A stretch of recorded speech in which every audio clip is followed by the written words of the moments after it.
আসসালামু আলাইকুম গাইস, কেমন আছেন সবাই? আলহামদুলিল্লাহ, আশা করি ভালো আছেন। আমিও ভালো আছি। আমরা রাত্রের বেলা পদ্মা সেতু পার হইতেছি। এখন দেখেন কি সুন্দর পরিবেশ, ঘুরতে ভালো লাগে। এই যে দেখেন, এখন আমরা আছি পদ্মা সেতুর উপরে। এই যে পদ্মা সেতু এখন পার হইতেছি আমরা, ইনশাল্লাহ আল্লাহর রহমতে। এখন সুরেশ্বরের উদ্দেশ্যে রওনা দিচ্ছি। এখন আমরা সেতুর উপরে আছি।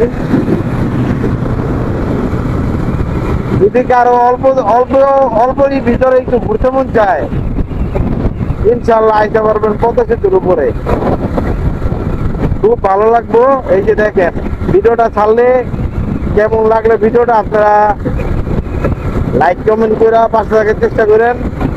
আর তার কি মন্তব্য ভাই কমেন্টে বলা যায়।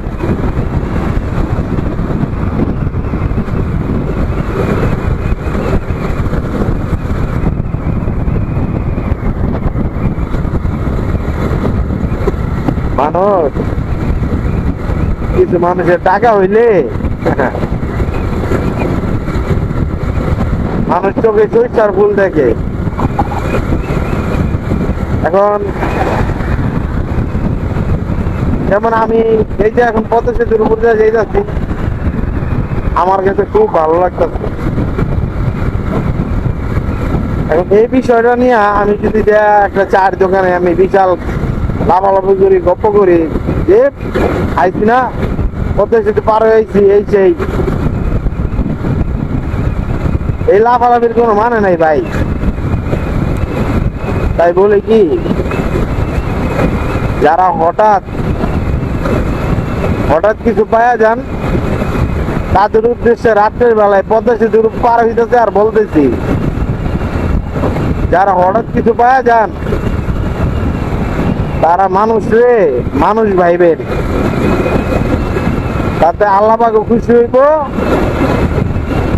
আর আপনিও শান্তি পাইবেন, মরার পরও শান্তি পাইবেন। কারণ মানুষের দোয়া যদি আপনার সাথে না থাকে, তাহলে আপনি কি চাই জিন্দেগি করলেন? আমি যদি পড়ালেখা ঠিক মতো করি, সারা বছর যদি আমি পড়ালেখা ঠিক মতো করি, তাহলে যখন আমি পরীক্ষা দিব, তখন আমার রেজাল্টটা খুব ভালো হইব। আর যদি আমি ঠিক মতো পড়ালেখা না করি, তাহলে কি আমার রেজাল্টটা কি খুব ভালো হইব? রেজাল্ট হইব ঠন ঠন ঠন ঠন। এখন আপনি দুনিয়ায় বসবাস করলেন, হঠাৎ করে আপনার কিছু টাকা হইলো, যে টাকা হওয়ার পরে আপনি মানুষ মনে করতেছেন না, আপনার পায়ে মাটিতে পড়ে না, তাহলে আপনি কি? তারপরে ধরেন আপনার গরিব একটা লোক আপনার কাছে আসছে, আপনি তার সাথে অনেক খারাপ ব্যবহার করতেছেন, আপনি কি নিজের একটু বড় মনে করতেছেন? ভাই বা বোন, যেই ভিডিওটা দেখতেছেন, এই জবাবটা কিন্তু দিতে হইব। তাই বলি কি, মানুষের সাথে খারাপ ব্যবহার না কইরা ভালো ব্যবহার করেন, তাদের কাজে দিব। ঠিক আছে?